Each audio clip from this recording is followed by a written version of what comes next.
Bonjour. Alors, comme j'aimerais bien aider les jeunes à comprendre l'actualité, j'ai pensé que ce serait bien de faire des allégories pour vulgariser un peu certains événements. Alors, bon, mais je vous livre la première. Alors voilà, imaginez ce sera un mec, il s'appellerait Jean-Marie. Et alors bon, mais Jean-Marie, il aime bien péter. Voilà, lui c'est son truc, hein. Il aime bien ça. En fait, c'est depuis un voyage en Algérie où il a mangé un peu trop épicé, il a pris plaisir à en faire des grosses, hein, et c'est devenu une sorte de passion. Alors un jour, il dit à ses amis...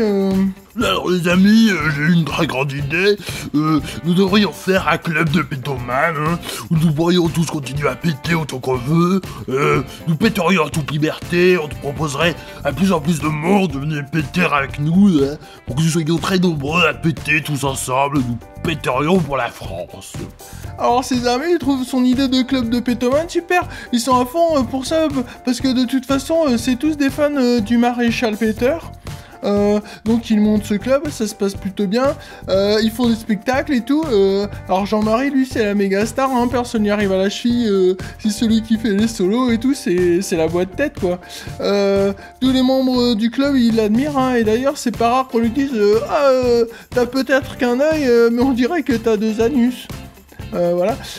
Bon, et puis alors, après Jean-Marie, un jour, il a une petite fille, et alors forcément, comme elle est à bonne école, elle s'est pétée avant de savoir parler, et à 2 ans, elle lâche déjà des trucs que certains adultes, ils arrivent même pas à faire en le lendemain de réveillon. Alors forcément, son papa, il est très fier et tout, tout le monde voit déjà en elle sa digne héritière, et c'est effectivement elle qui prend la direction 40 ans plus tard. Alors entre-temps, hein, les pétomanes, ils avaient fait des spectacles avec plus ou moins de succès, et bien que n'étant pas vus d'un très bon oeil par les gens qui disent toujours oh là là, les pétomanes c'est vulgaire et tout, ben ça les avait pas empêchés de surprendre tout le monde en 2002 avec un tube qui avait fait un carton, voilà. Bon, alors donc, maintenant on est en 2014 et c'est la fille qui préside le club des pétomanes. Et alors un jour, Jean-Marie, il est au club avec ses amis et tout, et là il lâche un P. Mais un P rien d'incroyable, hein.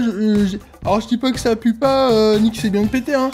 Mais bon, comparé à ce qu'il a pu balancer dans sa jeunesse, c'est à peine de la cabine d'un ro décomplexé, quoi. Bon, donc il fait son petit P là, et y a tout le monde qui se retourne et qui traite de gros dégueu.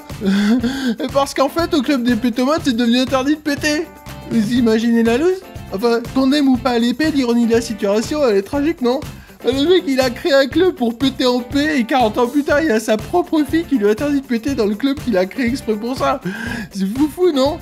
Enfin, le pire, c'est que hors caméra, hein, quand ils sont chez eux, sa fille et ses copains, ils pètent comme ils respirent, hein, ils se sentent le cul les uns les autres et tout.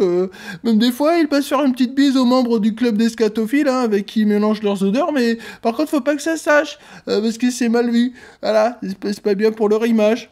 Bon voilà, mon histoire est terminée, et n'oubliez pas, vaut mieux aider les gens qui ont des gaz à guérir plutôt que de leur interdire de péter. Au revoir!